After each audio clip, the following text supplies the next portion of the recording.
Assalamu alaikum. You're watching Views on News and I'm Faisal Rehman live from our Islamabad studios. Today we'll be talking about the climate change and the current floods in Pakistan.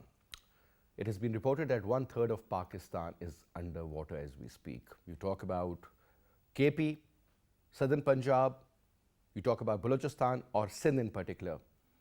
Most of these areas, they've been inundated. Now the water level in certain lands is almost 15 to 20 feet high also. Just imagine, and it might take up to 2 months to be cleared. And perhaps this is not going to be, because these are flat lands, so it is not going to pass on into the sea. It is going to evaporate. And just imagine when the land in October, at the end of October perhaps, it's going to be as hard as steel. So are we ready and geared up for the next crop?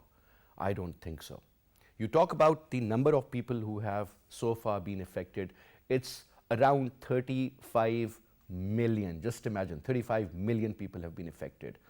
I was just going through a report in which they said that 650,000 pregnant women are suffering at the moment as victims, out of which around 100,000 will most likely give birth to children in the next month. So they are in their third trimester, at the end of the third trimester.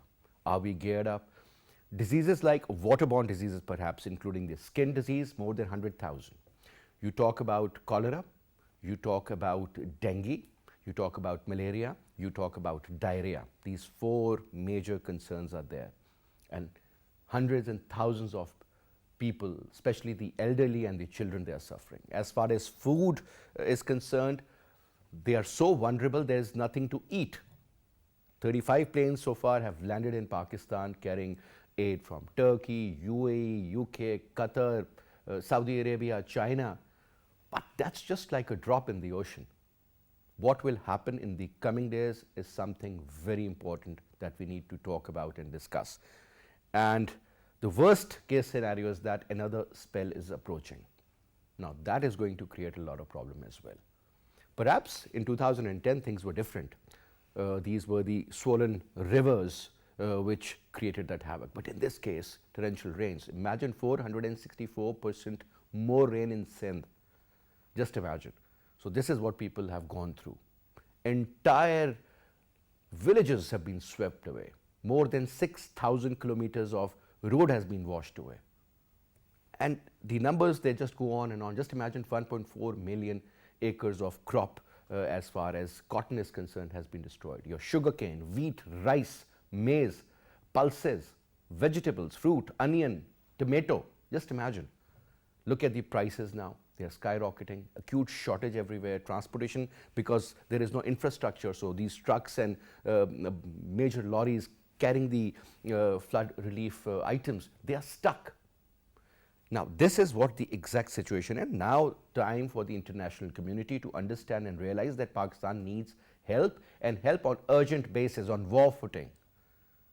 Just by sending 160 million or something of that sort is not going to help. Pakistan definitely needs a lot of support, I would say, for another 6 months or so. International support I'm talking about, because we are already not strong as far as economy is concerned. Literally begging for $1.2 billion. So over here, the basic estimates according to the Minister for Planning, it's 10 billion, but I would say it's at least 4 times more than that. Once this water is going to recede, we will understand the magnitude of destruction. Somebody said that they were in a helicopter and he said, "Where is the village? I could not see any houses." They said the water is almost as high as the top of the trees, or perhaps as high as the electricity poles, and the entire villages are underwater, let's say 16 to 20 feet. Now breaches have been made in various places, Manchar Jheel, River Indus, you name it, but that is creating a lot of problem. This is what the situation is like as we speak. Now, before we introduce you to our panelists, our production team has prepared a report. Let's watch that first.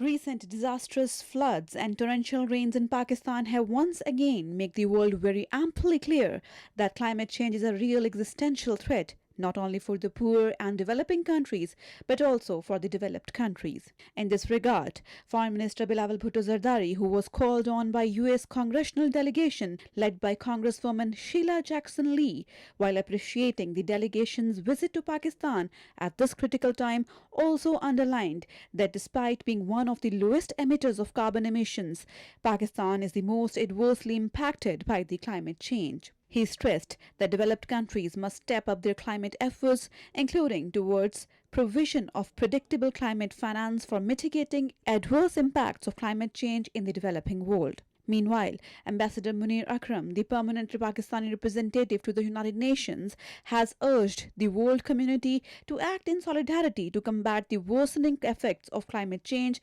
and prevent future calamities from befalling other nations. While drawing attention to the huge losses resulting from the deadly floods in Pakistan, he asserted that today Pakistan is suffering, tomorrow it could be another country, and so we all need to act in solidarity and find collective ways of how to address this existential threat. He emphasized that it is necessary to generate that more than $100 billion that has been promised in annual climate financing, out of which at least 50% ought to be spent on adaptation because we are living with climate impacts and some kind of impacts we cannot reverse. Now, to talk about the development, we have with us in our studio on my right is Dr. Syed Mahmood Nasir Saab. He's a former IG Forest, MOCC. So thank you very much for your time. And we have with us Javed Siddiq Saab. Again, needs no introduction. He's a senior journalist. So thank you very much for your time as well. And on telephone, we'll be talking to Dr. Zaheer Ahmad Babar, Director PMD. He's going to join us around 8:30. But let me put the first question to you, sir. We have already seen such floods in 2010. And this is a very regular phenomena that the global warming is a reality. Climate change is again something we cannot forget about. Pakistan emits hardly 1% as far as carbon footprint is concerned, maybe less than that. But we are among the 6th most vulnerable countries. And whatever has happened so far, sir, under the given circumstances is unbelievable. It's the entire Pakistan. It's not that a certain area has been destroyed. 1/3 of Pakistan is underwater as we speak, sir. And this spell is going to continue. Another spell is approaching as well, sir. God knows where this water is going to go. I mean, we are still not out of rescue operations yet. Forget about the relief and the rehabilitation and the reconstruction and whatever. What is happening, sir, now? As you have seen, things are happening. There are two aspects. One, I come from a different background. Forestry was one, then as an anthropologist. Okay. And I see the things differently. Some construct something, deconstruct, and then put the pieces together, and you get a different picture. So first things first. We are, doing firefighting, doing emergency things, spending more time on emergency things, and forgetting the important things. Urgent versus important, that famous book of habits of highly effective people. Now, what are the urgent things, emergency things, which you have just said, rescue, relief, and things like that. But what are the important things which we must look now, because now it's a hot topic. How much money have we spent over the last 20 years on flood protection? I've got no clue, to be very honest. A few thousand billion rupees. A few thousand billion, it should be. The Federal Flood Commission, the provincial, all the provincial irrigation departments, all the WAPDA, and then other departments, and then the scientific organizations, the MET department, the Global Change Impact Studies Center, who I happen to be heading for more than a year, and then the academia. And what have we been spending?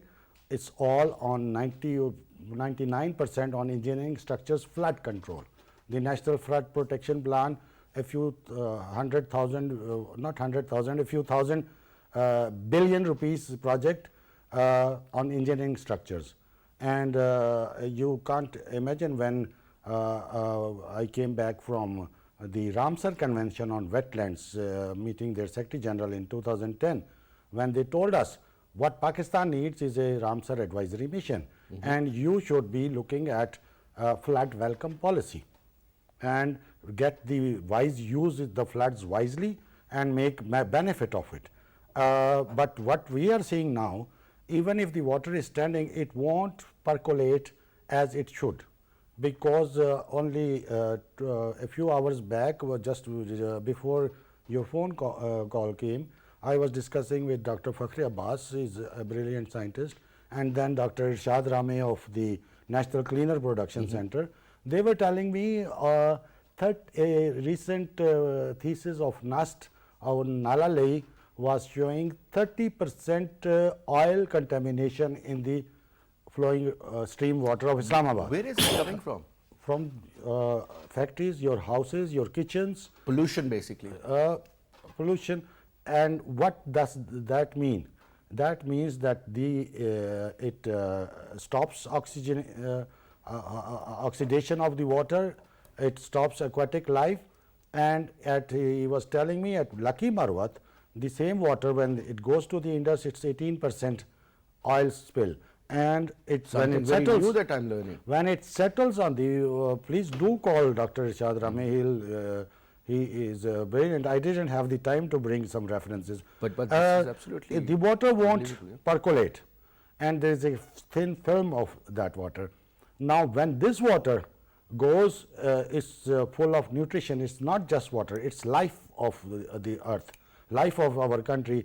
We are a country located between the high mountains of the Himalayas and the Indian Ocean.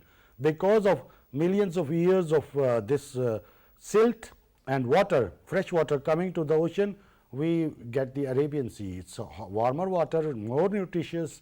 We have the best lobsters in the world, the best fish, seafood, yes. Seafood, and by damming our rivers, I'm not against dams, but I'm just talking broadly that we are what we are doing. Now it is time to look at the holistic big picture involving different sectors, including the social scientists, and look at it without any vested interest, that I'm an engineer, I want engineering projects so that I remain busy.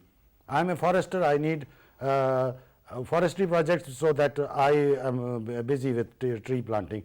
It's not like that. We should look at the big picture. Who is going to look at it? It all comes to the top, our political leadership. Now, Javed Saab, something very alarming, sir. Obviously, then that water can't seep into the ground if it is containing oil. Plus, the aquatic life, as you earlier mentioned, sir, that won't be available within a certain area of Pakistani limits. Obviously, this is what nature is. We have been playing with nature for a very long time, sir. Deforestation. You talk about encroachments. Not taking care of the water reservoirs, like we should have had at least 3 dams of the size of Tarbela by now, sir. Last dam that was built in 60s, correct, sir? Yeah. You need a lot of storage facility, not only to generate electricity, but for your agriculture also. This year, sir, according to the economists, the agricultural growth is going to be negative. And yes, it makes a lot of sense. Currently, sir, whatever we are going through is because of bad governance, poor policy.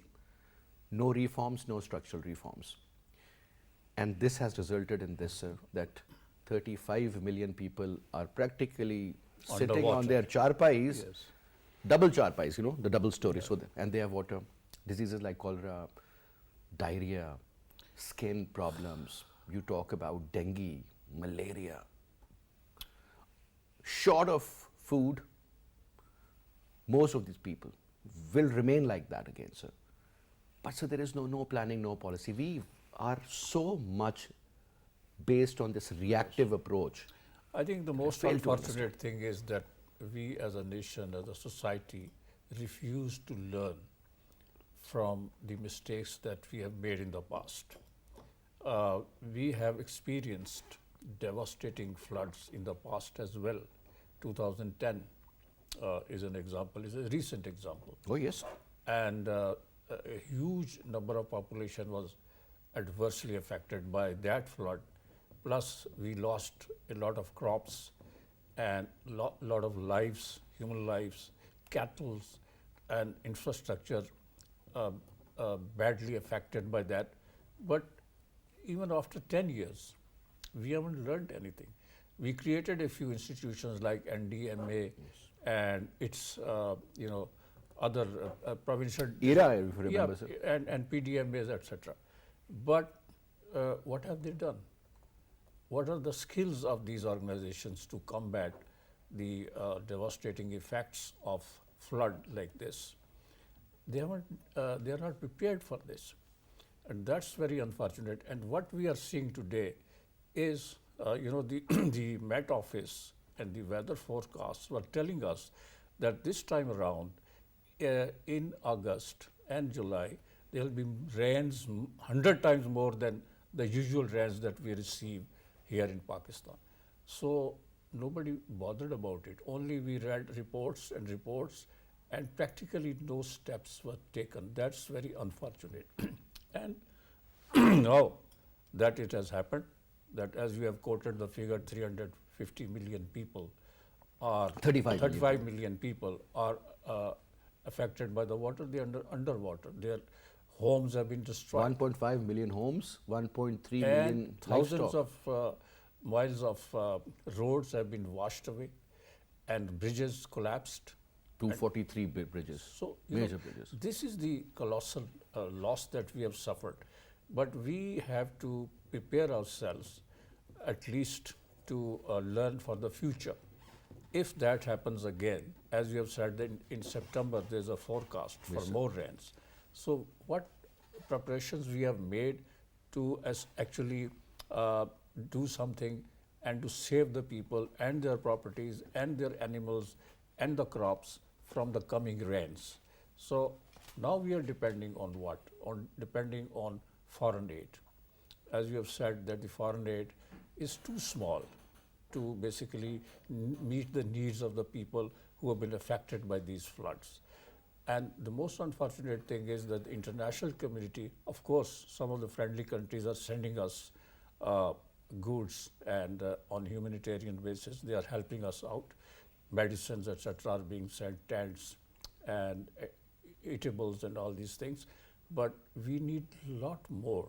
The international community is not looking at Pakistan from the angle that Pakistan is the fifth most vulnerable country as far as climate change is concerned. And already there are experts at the international level who are advocating our case at the United Nations, in the United States and elsewhere, that Pakistan needs massive help of the international community. The UN Secretary General used a very interesting word. He said floods, or rather monsoon on steroids. Exactly. So imagine. Exactly. And the Paris Agreement sometime back, they had pledged $100 billion to actually meet the needs after the floods. Post-flood situations, they had said that we need $100 billion. And the rich countries had promised, the rich countries which are responsible for the climate change, as you have rightly said in your intro, that Pakistan is one of those countries who are not contributing even 1% of the carbon emission. And we are responsible. So we are being punished for the sins that we have not committed. So international community must look at Pakistan from that angle, and in this need of in this hour of our needs and our calamity, national calamity that we have suffered, international community should do more for us, because they are convinced that Pakistan is one of the most vulnerable countries as far as climate change is So the concerned. first world countries are busy supplying weapons to Ukraine. Exactly. That matters more Billions to them. of dollars are being spent. They want on another war. pledge of, I think, 13.7 billion. Exactly. That is most likely going to be approved by the And, Congress. the But when it comes to Pakistan, sir, can you imagine the amount the United States of America gave us? It's too small and 3 paltry million? amount. Paltry amount. Imagine. And the Ukrainian defense minister is now in Germany asking for more weapons and more money to fight the war with Russia. There you go, the new British Prime Minister who just took charge today. I mean, Boris Johnson was so much supportive and you know he is great friends with Zelensky. So now, I mean, what I'm saying is that, priorities are different. Save us, save the I mean, nation, Pakistan is a third world save country. the What if Pakistani Pakistan was nation. UK for that matter? And England would have been, 1/3 of England would have been underwater. Imagine either Wales or Scotland or even England. The international community must fulfill its responsibility towards Pakistan, because they know that Pakistan is. And said this is going to be a regular phenomenon also. So we have been joined in by Dr. Zaheer Ahmad Babar Sahab, Director PMD. Assalamu alaikum ji. Walaikum assalam. Dr. Saeed Sahab, thank you very much, sir, for taking out your time and talking to us. Now, please let the viewers know and understand what's going on in Pakistan. We have also learned that there is going to be another spell, and perhaps there is no spell, let's suppose. Still, the conditions are really, really unbelievable. And we all know that global warming, climate change, it's a reality. I remember Al Gore was so much, he was an actual advocate of this issue, but nobody even took him seriously. Now, my point is, sir, that this is going to be a regular phenomena. Are we still going to wait for the other monsoon to begin next year and then expect the same, or do we have enough resources or at least a mindset, sir, to look after our own problems and set our own house in order? Yeah, you are right. We are facing climate crisis in Pakistan. Year 2022 started with heat waves in March, and then followed by the Gulf events, and then we had severe monsoon rainfalls, and then Shirani forest fires as well. So we have seen all different calamities in Pakistan this year 2022. Climate mitigation is one thing, but we have to start with climate adaptation. We have to adapt, and we have to realize the people that the climate is changing, and the extreme weather events, the frequency of the extreme weather events is going to be more, and we have to build a climate resilient society as well. We have to build the climate resilience in our the time to come, and we have to see that the people are used to the climate change now. Because maybe climate mitigation is a long-term process, and as you have all discussed that for only less than 1% or 1%, and we are facing the brunt of the climate change. So we have to move towards climate adaptation and climate resilient society. So when you say we have to move towards climate adaptation, what is that supposed to mean? I mean, do we need to build dams and then clear the canals and take care of the encroachments and resettle people, take them out from the most vulnerable areas? And that is going to be a very difficult task, I would say, sir. People who have been living there for hundreds of years, it's very difficult to move them from one place to another. Yeah. Basically, adaptation can be for different people at different stages. Let's say for farmers, at a particular place, if it's going to be raining more, then we have to switch towards the seeds and which are more resilient towards rainwaters, or we are experiencing a certain place drought events, so we have to shift the crops, maybe shift the crop patterns. If we are facing that the temperature is shifting, the seasons are shifting, the seasons are becoming longer, then we have to shift our crops according to those needs. Similarly is the case with the construction things as well. So that we have to see that in certain places, if the urban flooding is going to be more, then we have to see that what we can do, what changes we can make in the planning of those cities and in the near future as well. So we have to take a holistic approach to all the things, maybe one by one, but we have to move towards climate adaptation and climate resilience first. All right, so thank you very much, sir, for your comments. Now, coming to you, Doctor Saab, obviously, adaptation, this is what we really need to do. But this is not going to be an easy task, sir. This is going to be a challenge and a half, I think, not only for us, for the next generations also. Because if we are unable to do anything at this moment, sir, then let's not blame anybody other than our own selves. Now, sir, when you talk about that 1/3 of Pakistan is inundated, I mean, just imagine, water everywhere. There are cases of snake bites. Hungry dogs have been biting children, especially, sir. More than 500 cases have been reported. In Jamshoro, so many snake bites. Because, you know, at the end of the day, this is a reality, sir. Everything is going to happen. Now, if we talk about the appropriate measures which need to be undertaken, or the right steps, as you earlier mentioned, urgent versus important, sir. Now, obviously, rescue is the most important factor. But, sir, let's suppose in one way or the other we end up, you know, looking after whatever happens in the next 6 months or so. What measures, sir? Is it building up dams, clearing of canals, encroachments, as I earlier mentioned, resettlement of people, and then, sir, because, you know, sir, when you're talking about just imagine the temperature around March and April, Javed Saab, it was terrible. It was literally hot. I mean, we never experienced that. So melting Heat of wave. glacier, It was heat a wave. heat wave. Extreme. Obviously, sir, everything is interlinked. That's how nature works. So warmer side towards Sindh, colder wave coming in from top, ideal, you know, mix up for these cloudbursts that we have witnessed are unbelievable. Little time, more rain than we have seen what happened in KP and elsewhere also. Now, we can't avoid everything because nature will take its own course of action. But, sir, as human beings, as Pakistanis, as responsible citizens, on individual basis and also at the top level, as the government level, what do we need to do? If you allow me, let's go a step backwards, Okay. and look at the whole picture de novo. Now, before adapting, please keep in mind that whatever you have been saying, and the previous speaker is saying from a frame of mind of a sedentary people, settled people.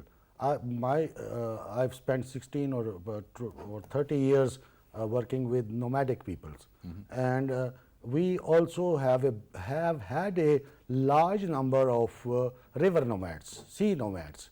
What we have done because of our sedentary dominant lifestyle, which suited the colonial powers, to settle them through irrigation and make them adapt in urban life. So, most of your people are settled all along the river Indus, sir? Yes, Yeah.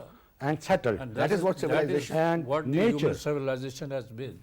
Indus But civilization, yes. nature, it doesn't work the way we want it to work. And then we have simple solutions. Plantation forestry, we do plantation and that's a magic fix. That is not. Forests will control or lessen the pressure of floods to a limited extent, to a certain extent. But the scale of this cloudburst, forests are not going to help, except natural forests. And what we have done, converted natural forests into irrigated plantations all along the river basin. All what was happening, that this flood was a beautiful thing. After the floods, a few years we had bumper crops, we had a lot of underground water, and life was beautiful. And the river nomads were tuned to it. But I just coming here, a brilliant officer from Sindh, Javed, sent me a tweet about this story of river Mohanas, and there used to be patans in all over the places, and these Mohanas, they were born on boats and they died on, they spent all their life on boats, and flood was nothing for them. All these problems, snake bites, they knew through traditional knowledge. So these are some factors which we must keep in mind.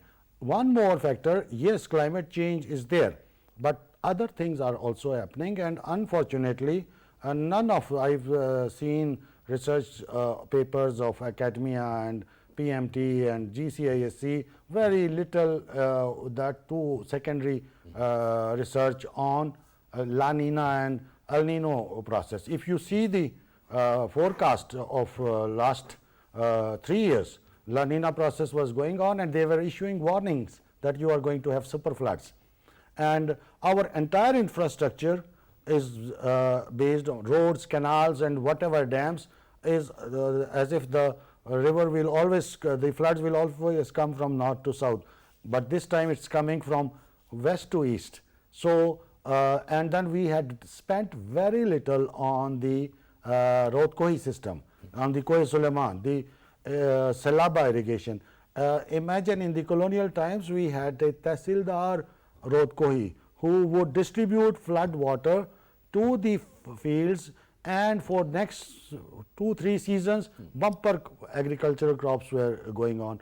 When I was posted in Dera Ghazi Khan, the price of normal wheat from irrigated plantation, if it was X, the price of wheat from Rod Kohi, the natural flood water from the flood plains, was 3x, 3 times more, and people would go after it even Because now. of the fertile It's gluten free, it's heirloom seeds, desi seeds, even the vegetables they used to grow.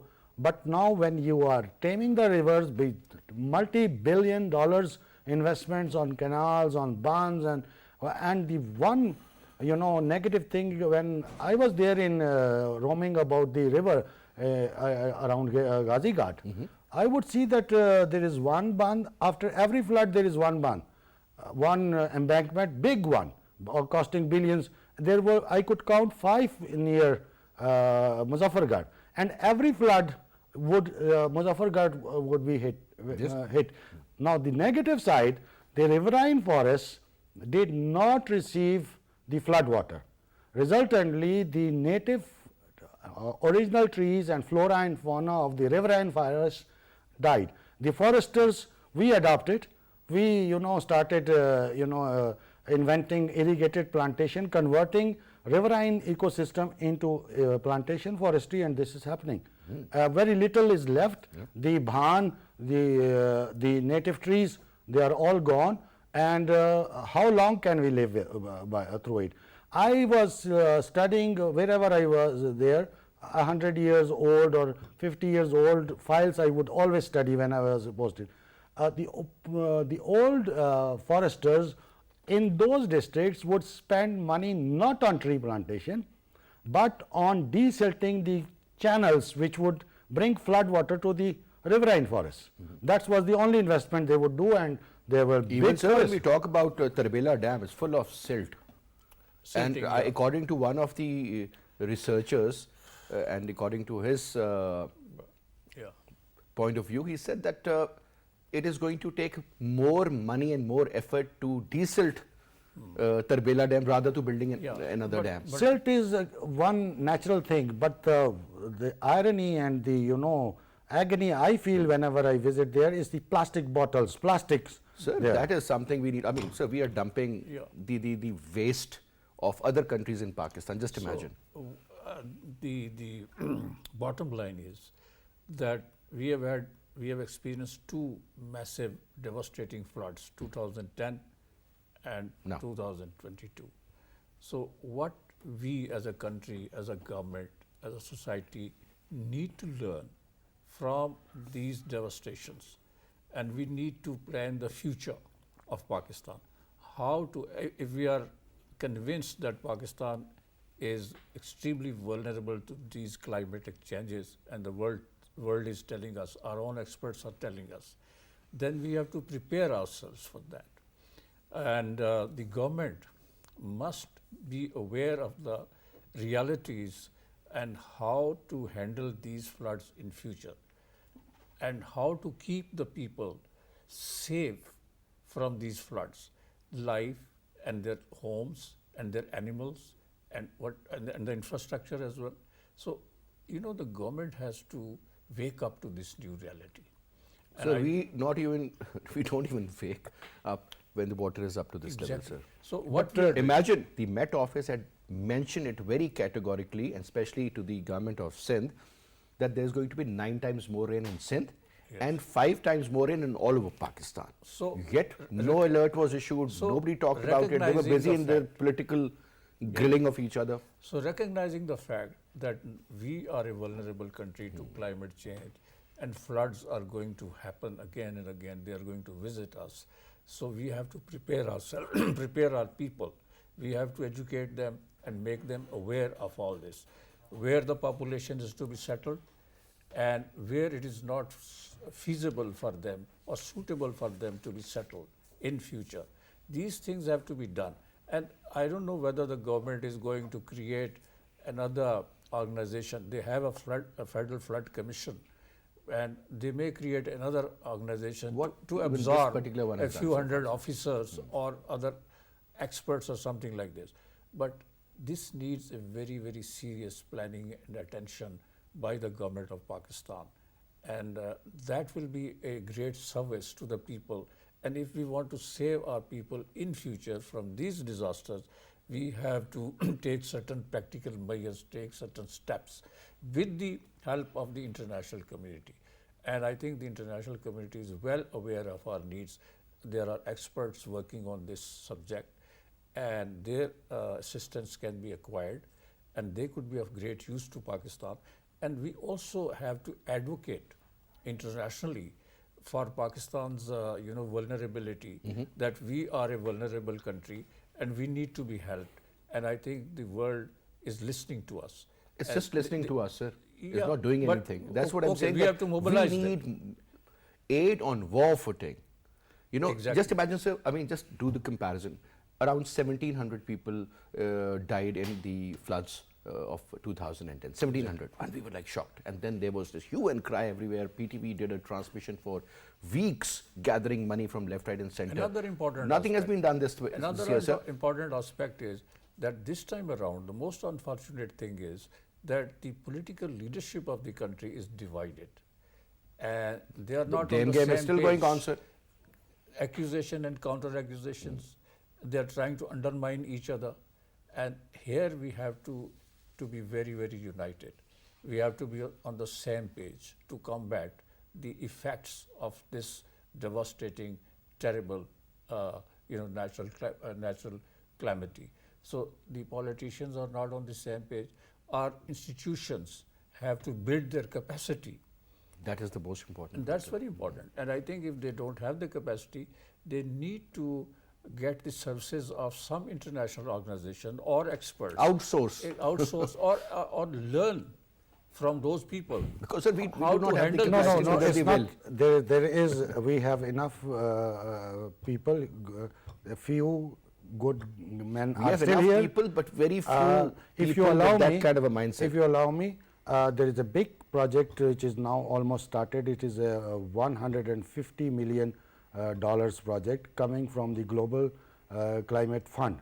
That is part of the $100 billion you were talking about. $150 million, and we worked And we all know day what and is going night. to happen to that money, sir. It's designed in such a way that there are so many stakeholders, and if the original architect of the bridge is gone, then let's see. So I would suggest that there was we took a 10-member delegation on the advice of the Ramsar Secretariat to visit Yangtze River and see how they were wisely using floods. And coming back, there were two members of the National Assembly, one from Noon League, one was from I think Pakhtunkhwa ANP, Abdul Kahar Wadan Saab, very learned person, and then Moin Watto. There were engineers from the Army Corps of Engineers, provincial officers, and I was the leading it. And mainly the big role of WWF, where we transferred the money to them, and they kept it safely for 2-3 years till we got that delegation going. What we learned from there, that has transferred into that project, which is now politically named Recharge Pakistan project. And I would suggest have a deep look into it and open it up, discuss it, so that maximum people. We need to, get the assistance of Chinese. as far as the- What is happening now, one more thing we should not look River. at myopically. What is happening in China, that same Yangtze River, which is the world's third largest river, Largest, longest yes. river, is dried. Thames River is gone, almost. Rhine in Germany. Germany, in Harry Potter Volga lake, River huge lake in the US, it disappeared in few days. Things are happening. It's not just climate End change. of times. Huh? No, not end of The times. climate is basically affecting all the countries. It's not just climate It's a change. global. It has a global effect. It's not just climate change. Yeah. This La Nina, El Nino has nothing to do with climate change. But sir, one comment, because since I'm running out of time, sir, obviously, sir, this wasn't our priority. Let's accept it. Exactly. As a journalist, sir, we, again, once it was there, then we started doing programs, you know. Met Office 3 months prior to the disaster, we could have saved lives. We could have, 3 months is a lot of time Yeah, yeah. for the preparedness. Did nothing. If we had made a coordinated effort. God, obviously, sir, if you're told that, you know what, you can't predict about the earthquake, Exactly. but sir, you can predict about the floods and the areas which are vulnerable. A lake burst, that glacier lake, I mean, it's a new phenomenon. We talk about emissions, forget about carbon emissions. Methane emissions from all over Russia and Siberia and elsewhere. I mean, we do not even know how much is getting in the air. I think what we should have learned is immediately the rescue operation, how to save the lives of the people and their animals and the houses. That's more important. I think Could have saved fodder for the animals, you know. And we are flabbergasted by this natural calamity. We are nonplussed and we don't know what to do. NDMA, all these organizations. So we need to learn a lot to basically. I think, sir, handle that is very important, but this I wish we learn. I wish we learn. Almost every political party is in power in one province or the other, and the only political party which was there in the field is not in power. Well, interesting. Javed sir, thank you very much, sir. Thank you very much for your presence as well, sir. I would also like to thank Dr. Zaheer Ahmed Babar for his comments as well. And that's all we have for this hour. I'll see you inshallah tomorrow at 8:05 p.m. Till then, yeah, take good care of yourself. Khuda Hafiz.